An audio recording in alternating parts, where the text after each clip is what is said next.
Going beyond the headlines.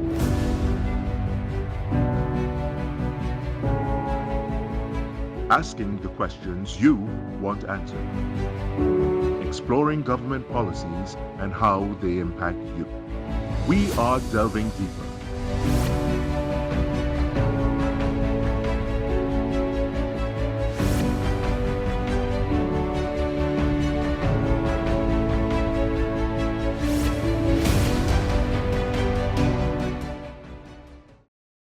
Good evening and welcome to Delving Deeper.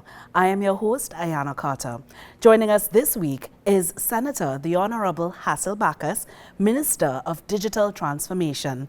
Good evening and welcome to the show, Minister Bacchus. Good evening to you and to all your viewers. Pleasure to be here. Also joining us this week are Daniel Saunders, and he is a front-end developer, and Josh DeFreitas, who is an associate professional. Good evening, gentlemen. Good afternoon. Thanks for having us. So, Minister Bacchus, we'll begin with you. Let's talk a little bit about Developers Hub. What is Developers Hub?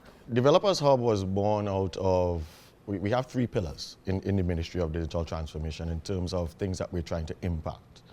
The digital society, the digital economy, and digital government. The digital economy piece is really where we're trying to impact the GDP, national GDP, by increasing the contribution of the ICT group to that. And so the Developers Hub is one of the ways in which we sought to do that, meaning we want to exploit the most important natural resource that Trinidad and Tobago has, and that is its people. And in this case, the segment that we're targeting is the ICT community. So the Developers Hub is an ecosystem whereby we want all of our developers, and that will be young developers, middle-aged developers, even older developers, to participate and join with the ministry in solving problems that are affecting us as Trinidad and Tobagonians and the world at large. And we want all of those people to work together with us under this umbrella of the Digital Hub, whereby, one, it's a communal place where they can be. Two, it had the significant training areas inside of it. Three, we want people to register so we know how many of them there are. Get their interests, and then of course be able to take all of that and take the ideas that will come from them or the ideas that we ask them to work on, and take that all the way to fruition and the development of viable products that can be used here in Trinidad and Tobago, in the region, or in the world. Simply, that's what it is. I understand the collaborative aspect of it. What other benefits are derived from developing Developers Hub? Well, apart from establishing Trinidad and Tobago as a development hub for Trinidad, the region, the world, the idea is that we also will be able to have issues that affect the population being addressed by locals. You know, a lot of times when you purchase solutions, you have to adapt them, you have to culturalize them to Trinidad and Tobago. But it's interesting, if you walk around Trinidad and Tobago, and I'm sure within the exploits, within this program, many people will come with issues that they would like to see solved. One of the ways to solve that is to get your own people to do it. It solves it. One, it solves issues relative to the fact that we're using our own people. So we're developing our own natural resource. Two, we're paying these people to do it, and paying meaning we're providing awards for people who are working with the ministry to do that. And there's something we'll talk about later called the Hub Challenge that will speak to that. Three, it provides an avenue for our developers to work in worthwhile things that are beneficial to the country. We're having it done here, so it means that there is really no significant exchange of foreign interest. And mostly, I think that the one real important thing we have is that it gives these developers a place where they themselves can work as units or as individually as they want to on things that will matter most, I think, for all of us here at Trinidad and Tobago. So it's really important from that aspect. So let's go to Daniel. Daniel, you are a front-end developer. Yes. What is a front-end developer? Well, a front-end developer handles everything client-side. And when I say client-side, I mean like if you visit our website, any website, what you are met with, as in what you see on the screen, that's what I would handle. The positioning of elements, the styling of elements, and even as far as the interactivity of elements as users click on buttons and things like that. Okay, so you are basically in charge of the interface itself, how it looks, how it Yes. functions. Yeah. All right, and Josh, you're an associate professional. Or what is an associate professional? An associate professional is the transition period for returning scholars to get into the workforce. And I was fortunate to get a position at the Ministry of Digital Transformation where I can apply a lot of my skills. So how has this program, Daniel, helped you, and what challenges have you faced? Great question. I'll give a bit of a background. I'm a self-taught developer, and so my experience is mainly in freelancing. And with respect to the freelancing sector, it's a lot less structured, and you can do things at your own pace whenever you have time. But when I joined the Ministry of Digital Transformation, I realized that you have to be juggling multiple things at one time, and you also have to do things very fast. So that was the challenge I had to overcome, getting accustomed to the fast pace, the fast-paced workspace. And really, yeah, that's the biggest challenge I had. Okay. And Josh, what do you plan to accomplish by being a part of this initiative? I plan to make a difference in, well, with respect to Developers Hub, in the software development culture in Trinidad and Tobago. And I think, like Minister, I agree there's a lot of potential, and I really want to see this through because this is only the beginning. Now, Minister, what are some of the short-term, medium, and long-term goals that you see coming out from Developers Hub? Yeah, again, really great question. And if you look at the age of these guys, you'll understand why the long-term goals of this actually has to do a lot with people. The Ministry of Digital Transformation has always been involved in influencing transformation across 4 key elements: people, process, the technology itself, and legislation. The long-term goals of anything we do will always be built around the people. The average age of your team, the guys that work with you, was less than 25. One of the things that the Prime Minister told me when when he created the ministry and asked me to head it, is to make sure that we have a lot of young people in it, because he recognized that the natural way in which young people migrate and deal with technology would be a very important asset in what we have going forward. So in the very, very immediate term, the idea is to attract as many developers as we can with the DHub. We want to get to a critical mass of that. This is a 3-year program. So we want to get to a critical mass of that. We launched this last week, and I actually have the numbers for registered people on it so far. I think we have 127 people registered on it. The distribution male to female, I'll actually get it and I'll tell you what it is. But it's quite healthy, the distribution male to female, and we even have the distribution between registrants from Trinidad and registrants from Tobago. We also have, apart from registering, what programs of the available training programs that they've already enrolled in and started participating in. So really, in the short term, couple things. One, develop the people. Really important, develop the people, get them accustomed to working, as Daniel said, in a faster paced, structured environment. It's not to curb their ability to work in this almost free way, but to put structure to it so that at the end of it, the product is viable and you can trace it. We also want to be able to impact very quickly on key issues that are affecting the society that the developers themselves will solve. We want to do that. We want to encourage more people to doing that by the awards that will be created in the Hub Challenge. So in the immediate part of this is really about getting the skill sets up, getting the community involved, working on really critical issues and we can impact in the short term. In the medium term, the idea is to get the Hub Challenge out, have more of those issues being addressed in parallel. It's not a waterfall mechanism. We're doing multiple things can be worked on the same time. Getting more of the private sector, civil society involved, where they have issues that they also want solved, and the DHub can get to that point. And in the long term, in IT space is 4 years. It's nothing much more than that. In the long term, the idea is basically to turn the Developers Hub into a software development company that Trinidad and Tobago will have and make available for everyone. The slogan I have given to it, and I've used it in a number of places, is for Trinidad and Tobago, by Trinidad and Tobago, and the world. Now, Minister Bacchus, who are the persons eligible to participate in Developers Hub? Yeah, again, that's a good thing. I remember I promised to give you some information.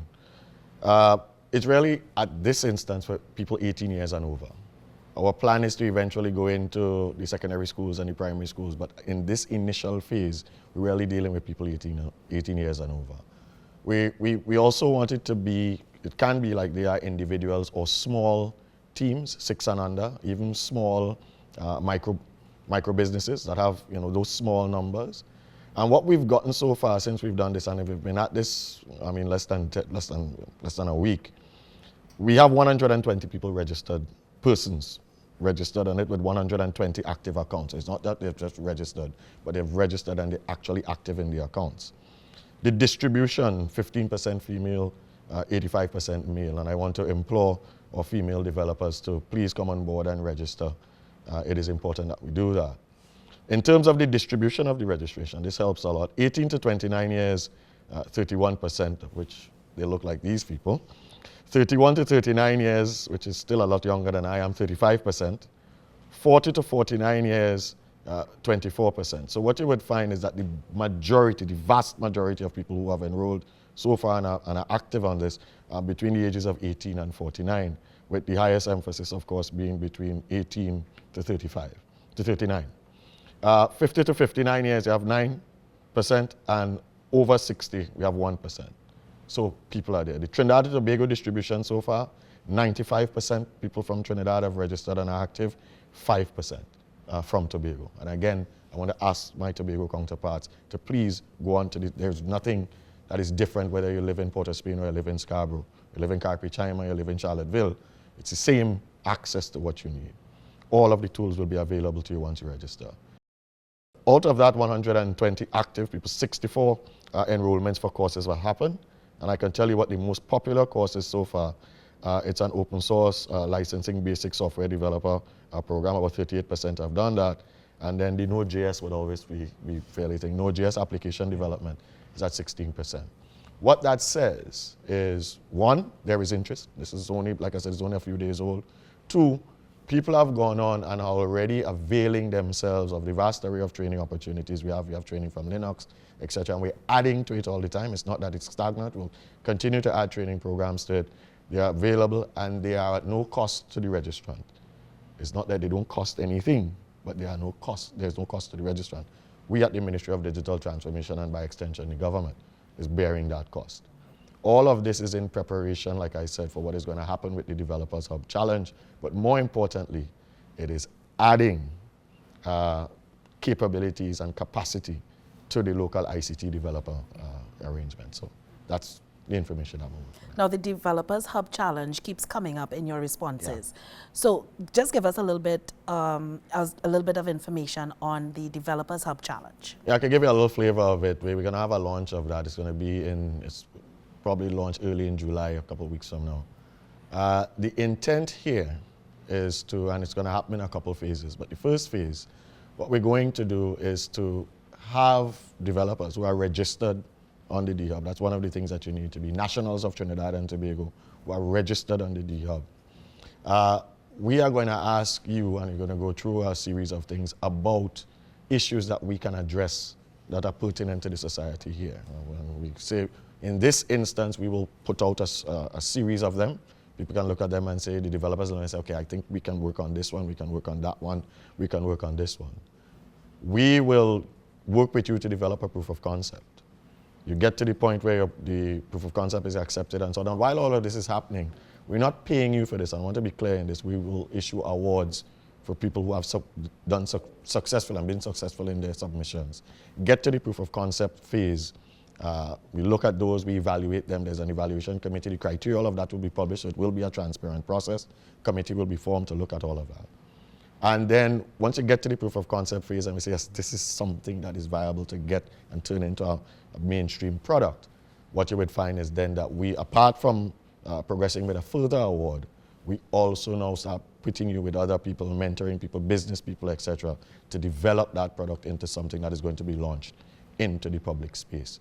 So it's really a mechanism, because of the awards, to encourage people to come forth with stuff. There's another phase of that where we're going to ask you to bring your ideas, things that you have come up with, and said, you know, I've been looking around and I think this, if we did this, this can help society, or this can help Trinidad and Tobago, this can help this ministry, this can help this division, this civil society, tourism, something of that nature. And we say, listen, fine, we'll evaluate those, go through the same process, provide awards, work with you to develop a product that is available for mass distribution. You never know. Trinidad and Tobago has some of the most talented people in the world.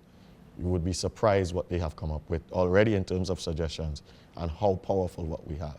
The one plug I want to add to this, and it's for the people of Trinidad and Tobago, and it's a pet peeve that I have. People have this idea that when things are built in Trinidad and Tobago by Trinidad and Tobagonians, that somehow or the other it is not of the quality as if it was built somewhere else.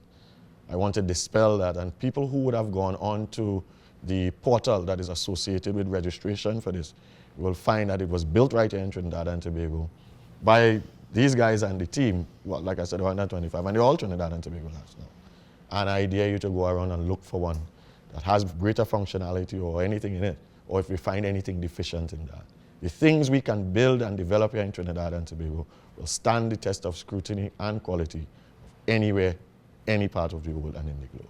So I want our people to be aware of that. And now, Josh, how did you get into your profession, and what message would you have for young persons who want to get involved in what you do? I got interested in software development when I was in university. I took many software engineering and computer science courses, and I found that this is really interesting to me. And when I came back, they were asking me where would I like to go, what would I like to do, and that's where I asked to get into the software development space. And my message to anyone who's interested in software development would be to just go at it full speed. There's so many opportunities, and I think register for Developers Hub right now, because this is a great platform, and I wish this was there sooner when I was getting into it. So yeah. And what about you, Daniel? Well, as I mentioned before, I'm a self-taught developer, so my career path wasn't always in the software development world. So I did mechanical engineering in university. So the first semester, everything went fine. And then in the second semester, while I was at university, COVID happened. And so we had to do all of our work from home. And it's actually while I was home there, I started to watch YouTube videos. I then went on to platforms such as LinkedIn and Coursera, where I decided to invest in myself and pay the money to get certified. And so that's how I got into the software development space.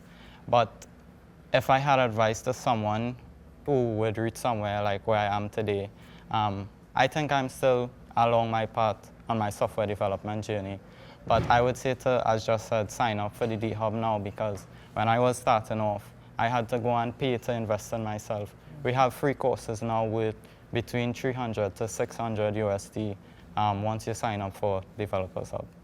Right. That's excellent advice, I would say as well. And if I may, I mean, they've taken different routes to this. But it's key that all of them found within themselves something that they wanted to do. They had the resources to do it. What we are saying to Trinidad and Tobago now is, if you have that passion, that hunger, that desire to do this, D-Hub is the place to go to register. Because a wise lady once told me that talent doesn't shine without opportunity. And many people in Trinidad and Tobago have the talent. What D-Hub affords you is the opportunity. And so regardless of what it is, you don't have to be a university graduate. You don't have to have done anything. You don't have to finish high school. You just have to have the willingness to invest the time and work. And you will find along the way that you have a very helpful community. As we had, when we did the what was that? What would describe that what we did the afternoon when we had almost all the developers coming in online? We had close to 80 of them Like an online. engagement session. Yeah, it was like an introduction for the developers. And you would find that the camaraderie within the room in what is normally a fairly competitive environment, you could see the blossoming of that. And if you as a young developer find yourself with an experienced developer working on something, the value is in experience. You know, it's really, really something that we want. We really want to encourage as many people as possible to do it. Start if you need help. We are here to help you. If you run into problems, you have issues with devices, you have issues with connectivity, you have any type of issue you have, there is some program within the Ministry of Digital Transformation that will help you overcome that to be successful in what you're pursuing. And Minister, let's talk a little bit about monitoring and evaluation. Yes. You know, how you see the program running, how successful it is, what tools are being used to monitor and evaluate Developers Hub.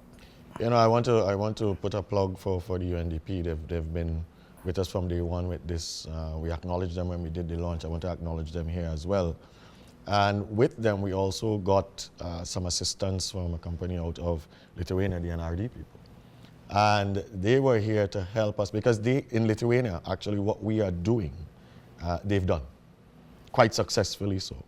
And so the Ministry of Digital Transformation, being a ministry of partnerships, went to them, and through the UNDP, they came to Trinidad and Tobago and assisted us in the development of the program, but more importantly, assisted us in the areas that you would normally have issues. And those areas would be around people registering or registering for the D-Hub, not participating in things. How do you work through that? Helping us with people who have registered for things and even enrolled in programs and not completing them.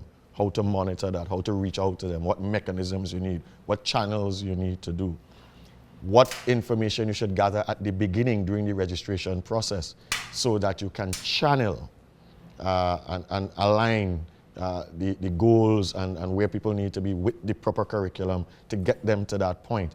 All of those things and tools came to us via our consultations and our continuing work with our friends from Lithuania via the UNDP. So that part of it wasn't left out at all. That people aspect of what we do is key and paramount because ultimately the entire thing is built around people. Now, Minister, I know Developers Hub is just one project happening at the Ministry of Digital Transformation. Yes. Can you just give us a little bit of insight into other programs and projects that your ministry has embarked on over the last 2 years? Well, if we have 2 hours, I could do some of it for you, but we have quite a few. I like to put them into context. I started out by speaking about those 3 pillars, the digital society, digital government, digital economy. Digital society is one I think that impacts everyone the most. It's the place where we are trying to do a number of things. One, we want to build trust of digital services within the society. So how are we doing that? Well, there are a number of educational campaigns that we have going on, training opportunities for people, but just general sensitization about digital technology and its uses. And we're using, in that case, a number of existing agencies that already do that. YTEP, we're using all of them, pretty much. So we're using those people to do that. Another aspect of what we're doing is that almost everything we're doing is built around access to broadband. You see me using my phone, I was getting the latest information as of that time. So access to broadband for citizens is a key thing. The service providers have done a remarkable job in Trinidad and Tobago in terms of establishing a wide footprint of broadband for people to utilize. During COVID, we recognized they had to rapidly expand that. They were able to do that. And so they themselves are doing their part. The government has a part to play in that as well. We want to expand that all the way to where there's no part of Trinidad and Tobago, where there's no one in Trinidad and Tobago that does not have access to reliable, capable broadband. And so our TT Wi-Fi initiative is working on that, in addition to working with the service providers to incentivize the rollout of broadband services in areas that are not necessarily economically attractive to them. So we're doing that in Wi-Fi. Just like in the D-Hub, we have a training component. I spoke about the training component in the digital society piece. It's not aimed at the same people. This is aimed at people who have absolutely no knowledge of digital things, or people who have some knowledge but need some coaching. So to that, we have established, have an ICT center program where we're trying to establish as many as 100 ICT centers across Trinidad and Tobago. So in these centers, you walk into them, and we're co-locating them vastly within the new multipurpose facilities that are being built by the Ministry of Sport all over Trinidad and Tobago. So we have a number of them. There are some standalone ones, but we're using that. When you go to those facilities, you don't need anything. It's a staffed facility, so you go there, they have lots of computers, but they're staffed there, so if you want to know how to do something, they can help you. If you went there to access a government service, they can help you. People come in there just to print stuff. Hey, I would like to do this. We double and allow them to be used as homework centers, for example. So there are a number of things associated with that, and again, that is about making broadband accessible to the public. So that's, let's pick up some small ones from Digital Society. Digital economy, well, D-Hub is a really good example of that, so I'm not going to go through all of those. There are a number of other initiatives inside of there, nearshoring that we're dealing with a number of companies to establish, and again, it's about utilizing the skills and the talents of the people of Trinidad and Tobago. Most of the things in digital economy revolve around the use of our natural human resource, which is our people. And we're going to continue to work on that. There are some other pieces. Lastly, in digital government, we're building the fundamental platforms that all of government will use. And when I say all of government, I mean all of every single ministry, division, and agency. And while they pursue things that are structured and managed and in some ways controlled by the policies set by the Ministry of Digital Transformation, they still have their own efforts to go out and do. But they are built on some platforms that the Ministry of Digital Transformation are creating as we stand. One of them is the e-identity, a national e-identity for everyone here in Trinidad and Tobago. Another is the interoperability platform, which connects ministries together, that allows for the exchange of appropriate information between ministries for secure, that make sure it's secure, and that is only the information that should be shared is shared, but it is shared in a manner in which that gives the necessary integrity to the information. We're doing also what we call, effectively, it's a support center. And why would we build a support center in Trinidad and Tobago? Well, I think the majority of things that can happen when you introduce technology or any product into the market is that people need help in using it, or if something happens to it, they need to have a place where they can go. If we are going to introduce all of this digital technology to the population of Trinidad and Tobago, there must be a place that if they can't use it, something goes wrong in using it, something has happened and I can't figure out something, there must be a place where you can go, or else people turn away from it. So we've recognized that. So as we build the technology, we're also building out the support mechanisms that go along with that. There are many others, but I think those would be easy ones for you to pick up on. All right, so I want to use your imaginative skills now. So we're thinking 10 years down the road, what do you see Developers Hub doing and becoming? Yeah, but 10 years down the road, the Developers Hub will be an entity on it, with its own nature, going where it's going on its own. I think the predictability of that is one, the interest that we have. But more than that, because this is a 3-year program, it's already approved by the Cabinet of Trinidad and to be able to pursue that. It's funded that way as well, so we know that it's going to happen. The only thing that will make this not happen is lack of interest from our own people. When you asked about the long term, I said that I wanted to see a software development company, a Trinidad and Tobago software development company. By then, that will be its own entity. It won't be associated with any ministry. And it will be doing what a number of private entities are doing now, because we have a number of them working for international markets, for international companies doing things. This would be a Trinidad and Tobago product, fueled by people from Trinidad and Tobago, with a steady stream of people coming in.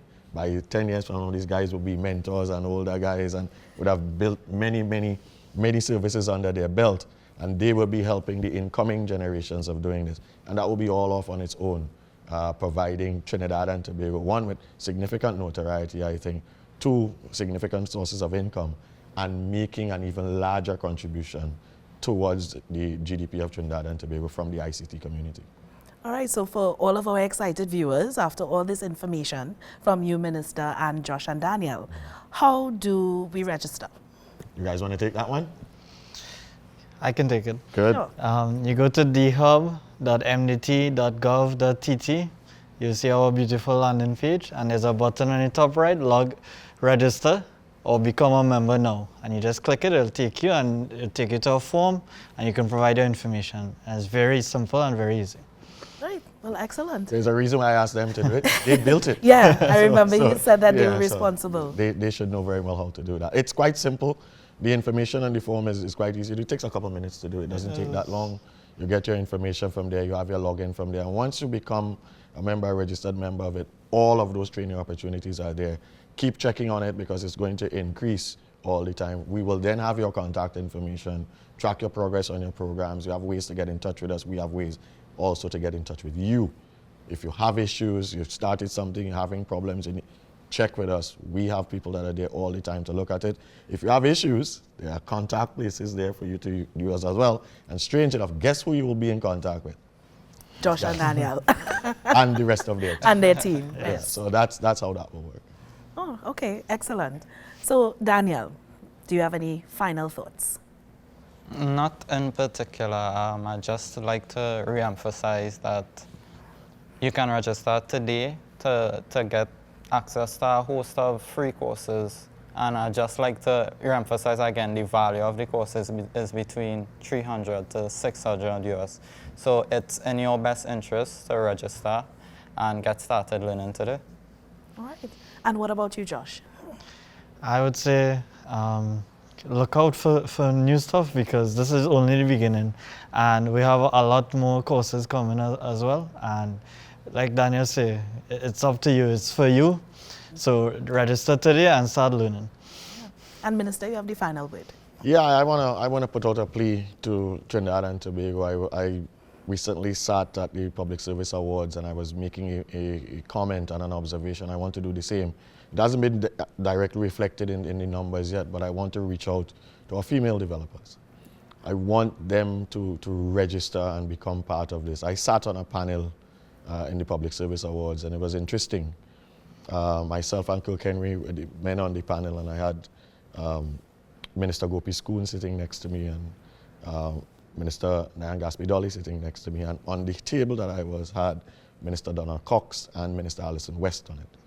And I was making the point about the eloquence and the confidence, the sincerity, and the belief in which the women on that panel was able to speak about the ICT components of their ministry, the developmental components of their ministry, and so on. And I just want to make a plea to the women, girls and women of Trinidad and Tobago. Take advantage of these situations. You have many role models to look at in terms of ICT, just like they can look at you in broadcasting. And please take advantage of the opportunities that we have that are given to you. The guys explain how you can get involved. The website is there for everyone. Please use it. Please take advantage of it. Help us build Trinidad and Tobago. All right. Well, I look forward to the continued development of Developers Hub and gentlemen like Daniel and Josh getting more interested in this field, you know, and of course the young women of Trinidad and Tobago getting involved in developing. All right. And that's our show. Thank you, Minister Bacchus. Thank you, Josh and Daniel, for joining us on this week's episode of Delving Deeper. Thank you very much. Join us at the same time next week for another episode of Delving Deeper. I am your host, Ayana Carter, and from all of us here, have a good night.